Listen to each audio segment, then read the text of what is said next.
Okay, let's unpack this. We're putting on our proverbial gardening gloves today because we are getting seriously grounded. This deep dive is really for you, the parent, the caregiver, the educator who needs to get their head around early earth science concepts and fast. hmm We've compiled the source material that really breaks down the fundamentals, Yeah. sand, soil, rocks, water, and we've mapped it directly against what the curriculum requires for those early years. We're talking about ages 4 through to about 8. That's right. So our mission isn't just to, list off definitions. It's to give you the practical toolkit, the actual framework to turn a muddy trip to the park or that sand pit in the playground into a real structured science lesson. And what's really fascinating here, and what the sources all point to, is that the goal for this age group is all about sensory experience. It's hands-on inquiry, not complex facts or memorizing rock types. If you get that simple foundation, you can teach it perfectly. Yeah. So for the youngest learners, those just starting out, this whole idea of earth science is, well, it's framed as just everyday observation. We're not talking about plate tectonics here. No, not at all. It's about asking really simple cause and effect questions that they can see happening right in front of them. It connects science to their actual life. Like, why is the ground muddy today? Or what happened to that puddle from yesterday? Exactly. Those questions lead right into observing basic weather effects. Yeah. It's all very light conceptually. So we're talking rain makes the ground wet, the sun, it dries the puddles, wind moves leaves and sand around. It's just about them noticing and being able to sort of report on those simple changes. Yeah, and we sometimes forget how big of a deal that is for a young kid. That moment of realization, oh, the sun took the puddle, that's the very beginning of understanding energy, of transformation. It's all framed as, why did my world change? And tied right into that is the idea of human interaction. The curriculum is really clear that kids need to understand that people can change natural places. Precisely. It's a very simple cause and effect awareness. If they dig a hole with a spade, they see they've changed the ground. If you water the plants, you've changed the dirt. It's the first step to understanding something much bigger, like environmental science, just by noticing, I did something, and the ground responded. I always worry a little bit, though, with this age group that if you focus too much on just free play, you might miss the educational moment. Is there a risk parents just let them play and forget there's actual structure needed? That's a really valid concern, and it brings us to maybe the biggest teaching tip from this whole section. Sensory science is explicit curriculum. It's not just about letting them touch things. It's about guiding them. Yes, guiding them to look closely, to touch safely, and then this is the key use language to describe what they're noticing. The reporting part is the science. Ah, so the language matters immensely. What kind of words should parents be focusing on? The sources are very clear on this. Use explicit descriptive words. Rough, smooth, hard, soft, wet, dry. Also words like grainy, sticky. These aren't just adjectives. They're the foundation of scientific classification. So if a child can reliably say something is rough, they're already doing a form of data reporting. Absolutely. And that's a perfect bridge to the practical activities. This is where you can start to blend that early science with early math through sorting and grouping. Okay, so you encourage them to collect things, stones, leaves, a bit of soil, and then sort them? Yes, sort them by size, by texture, hardness, and whether they're wet or dry. Comparing a smooth river stone to a rough piece of bark, or feeling the difference between wet and dry sand. That is a legitimate curriculum goal. You're teaching them to spot variables. So if you're at the park, you're not just saying, look, a rock. You're asking, how does this one feel? Is it bumpy? Is it harder than that one? Exactly. You're activating the specific language that the curriculum actually requires. Right. Once they have that descriptive language, we can move into defining the materials themselves. This usually aligns with what, ages 6 to 8? Or a year 2 equivalent? Yeah, and this is where the definition of an earth material gets really important. A child at this level needs to understand that these are things that come from the ground.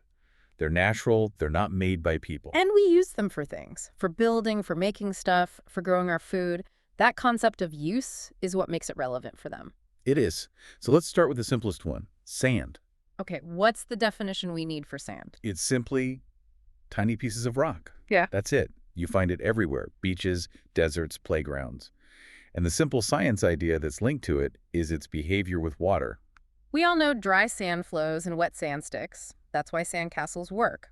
But what's the actual takeaway for the child? They just need to understand that its behavior changes when water is added. They might say something like, sand is little bits of rock and it gets sticky with water. The underlying principle, which you don't even need to name, is surface tension. They just need to see the effect. Okay, now for the messy one. Soil or dirt. Is the difference between soil and dirt important at this age? It's not critical, no. Oh. As long as they get the components. Soil is this amazing mix of tiny rocks, sand, air, water, and this is the important part, dead plants and animals.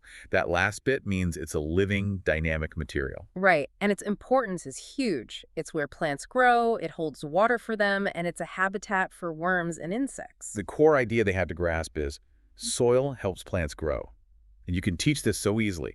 Just get 2 pots, one with soil, one with pure sand, plant a seed in each and see what happens. They'll get it immediately. And then, of course, you combine soil and water, and you get mud.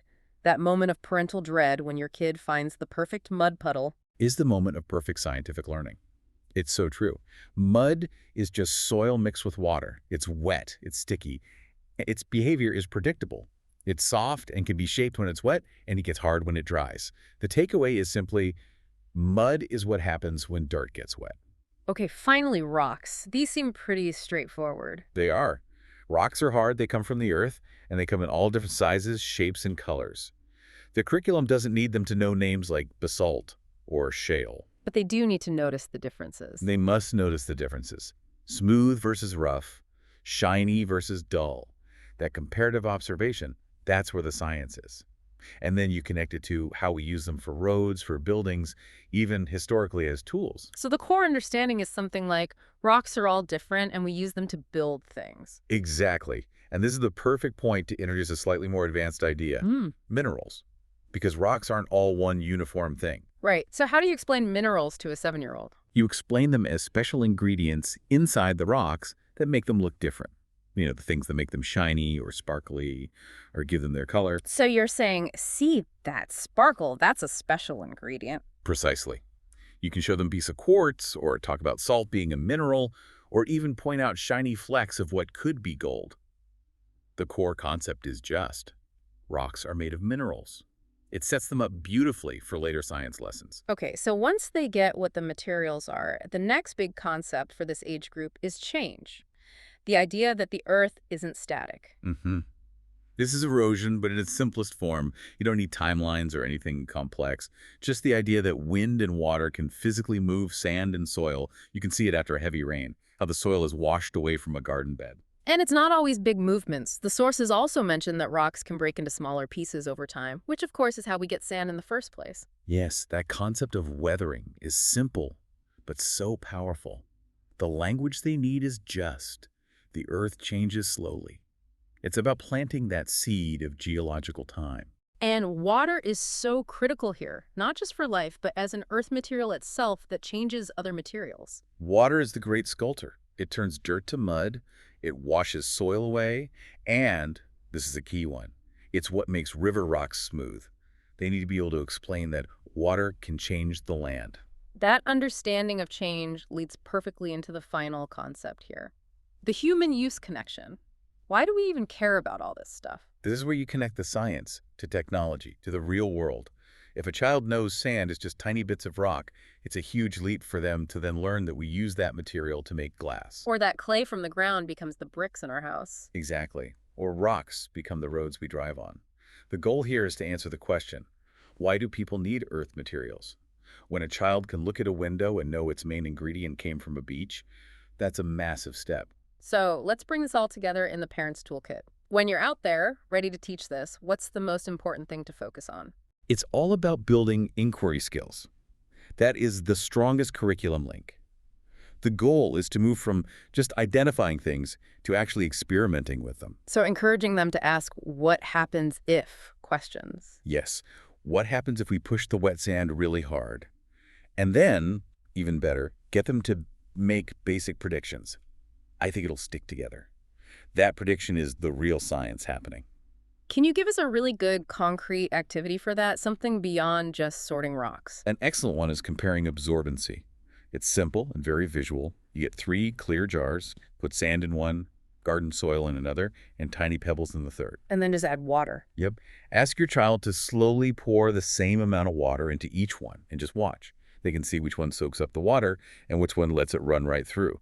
They're comparing a key property of the materials. And then you can connect it back by asking, so which one would be best for our garden plants? Precisely. You've linked the experiment directly back to the importance of soil, and it uses all that descriptive language we talked about. The water goes through the grainy sand, but the soft soil holds on to it. And we should remember to connect this to other subjects, right? It's not just science in a bubble. Oh, absolutely. First, link it to living things and habitats. Soil isn't just dirt. It's a home for worms. Rocks provide shelter for lizards. And then to geography. A beach is defined by its sand, a mountain by its rocks. You can compare a farm environment to a desert environment based on the materials there. And finally, a gentle introduction to sustainability and care. You don't need to get complex. Just the idea of not wasting water, or that when we build things, we change the land. The core idea is simply, we need to care for the earth. So the biggest takeaway for any parent listening should be that all those simple sensory activities, the pouring, the sifting, the squishing, that's not just play, that is real foundational science. You're not just giving them facts, you're equipping them with the skills of a scientist. You're teaching them how to observe the world systematically. That brings us to the end of our deep dive. We've covered the key stages, starting with observation and description, rough, smooth, wet, dry. Then defining the materials, sand, soil, rocks, water. And finally, understanding that things like wind and water change them slowly. You really do have the full framework now with activity ideas you can use this afternoon.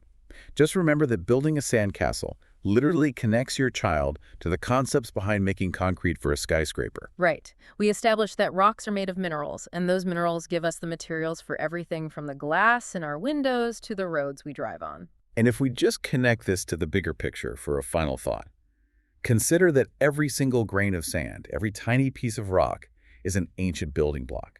The next time you're at the beach, just look at the sand. Those tiny bits of quartz or feldspar are the fundamental ingredients for almost everything we build in the modern world. That's a powerful connection, and it's something worth digging into next time you're in the playground, watching your child making a simple pile of dirt.